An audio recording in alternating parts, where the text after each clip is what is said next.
mentioned, which is very interesting, because I'm up on a lot of things. You mentioned in your book organic and biodynamic. Is that right? Yes. What exactly does that mean? To me, it seems biodynamic is 100 times better than organic. Is that right? Absolutely. So what is that? So organic, unfortunately, these days, because organic is such a big commodity now, they can still monocrop organic. Oh, they can still? Yes. So really? Biodynamic is more incorporating like permaculture and things. So a biodynamic garden may have different plants, you know, one plant that creates shade for another plant, or one plant that creates food for a pest that might eat something.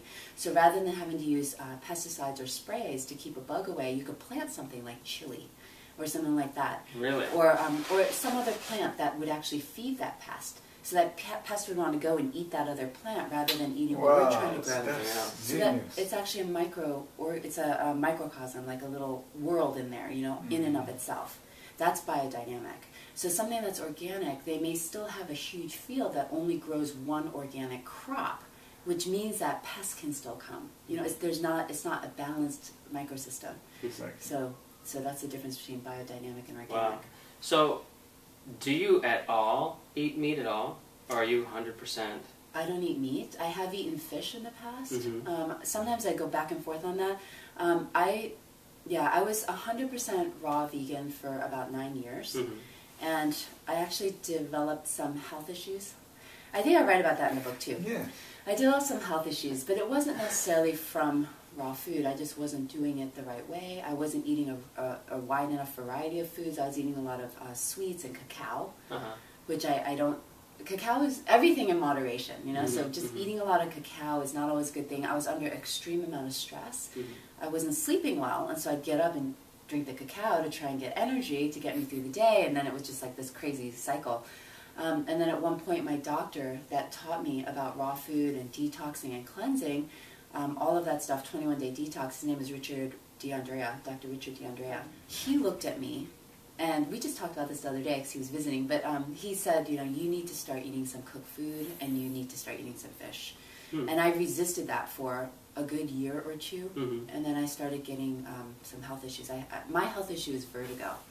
So I think I write about that in the book, but vertigo I think is a culmination of just living life out of balance, and so it just manifested in my body as the inability to balance. Because I was working so hard, I was only sleeping a couple hours a night. Yeah, and I was under a lot of stress. I was exercising and things, but I just wasn't, you know, meditating enough. I hadn't quite discovered Vipassana yet. But you were exercising while you weren't sleeping? Yeah. Wow.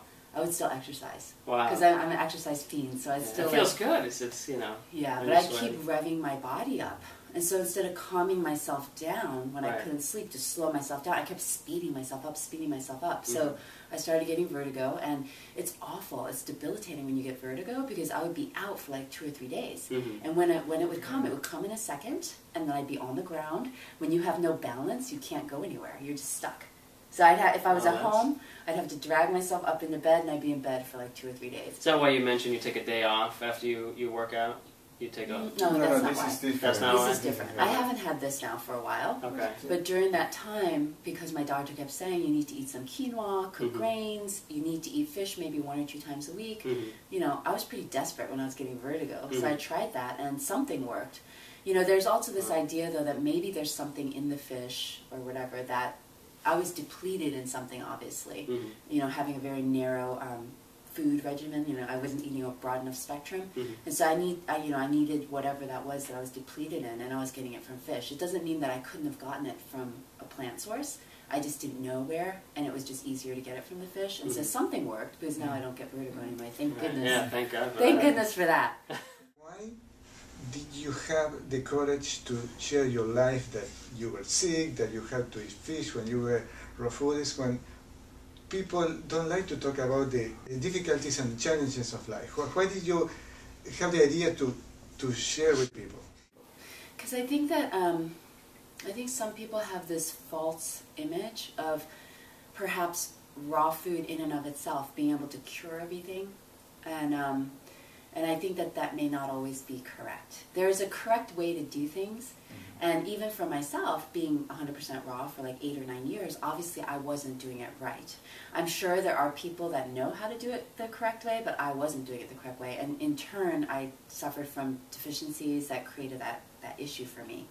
So I felt that that was an important thing to share. And believe it or not, after I made the decision to share that, I started getting emails from people. Seriously, like in panic. I've been raw for so long. I've moved to like Israel, for example. I live on a farm. We grow everything. All of a sudden, I'm getting vertigo. I'm getting these dizzy spells. So I found that I wasn't the only one. Other people were also getting it. And so I just felt that it's important to be transparent. I want to always, be honest and open. I live a life promoting health and vitality and longevity. So this Asia book is focused on longevity and happiness. Happiness is a key to longevity. So that is where my approach is from. As much as, my business and what I love, being Vipassana person, you're supposed to be vegetarian. I actually prefer vegan. I can't eat dairy because of my cultural background. I was going to say, you don't raw dairy? You don't do that at all? It doesn't work for me because I'm Asian. I don't think that in Asia we don't have dairy. Our dairy is soy. So, our cheese is tofu. Our milk is soy milk. We don't have like cheese and things like that in our culture. So I find a lot of Asian people are lactose intolerant. So vegan just works well for me. But if somebody needs to eat red meat, let's say, I'm not judgmental at all. I think everyone needs to find what they need. And maybe now that person needs it. Maybe in 5 years they will, health is a continuum. So maybe they start now by eating organic grass-fed beef. So they're avoiding all the steroids and all the chemicals and all the hormones. And then that's just a step along this continuum. And maybe in 5 years or 10 years, they will be 100% raw vegan. Or maybe not in this lifetime, but who am I to judge, right? So as long as what I encourage people to do is look to Mother Nature for our food. Whether it's like, bison that roams on the field, that hasn't been manufactured by a factory or by machines, that's still much better. I know that today veganism is getting very popular. It's great. It's been on Oprah, it's been on Ellen, it's been on Martha. I think just this week it's been on Dr.Oz.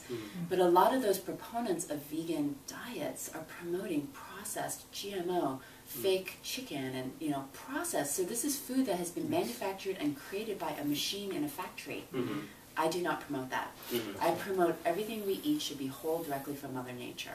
So if somebody needs to eat a piece of fish, make sure it's low mercury, make sure it's wild caught, clean as possible. If you need to eat beef, organic grass-fed, again, so I promote much more of that. I'm just promoting health and happiness and gratitude. So more of a lifestyle instead of just a die hard, you have to be vegetarian.